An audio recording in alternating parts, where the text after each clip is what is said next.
Badan Pengelola Keuangan Haji atau BPKH mengeluarkan surat keputusan terkait penunjukan Bank Sulselbar sebagai bank penerima setoran biaya penyelenggaraan ibadah haji Sulawesi Selatan.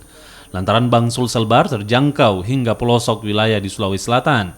Selain itu, untuk mendekatkan pengurusan biaya haji ke masyarakat, utamanya para generasi muda, lantaran saat ini daftar tunggu haji Sulawesi Selatan mencapai 30 hingga 39 tahun.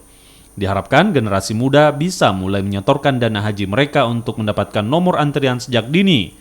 Penunjukan Bank Sulselbar sebagai bank penerima setoran biaya haji disambut baik pemerintah Provinsi Sulawesi Selatan.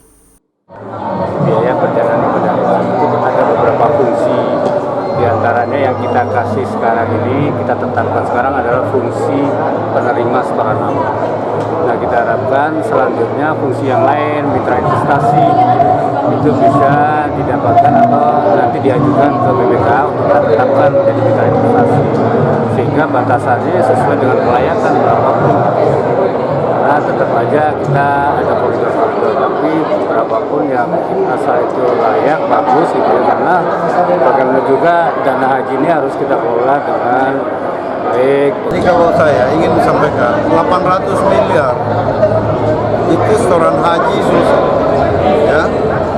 Ini sebuah peluang besar bagi Bank Sulselbar untuk mendorong UKM kita, mendorong dunia usaha, karena dapat modal segera. Ya.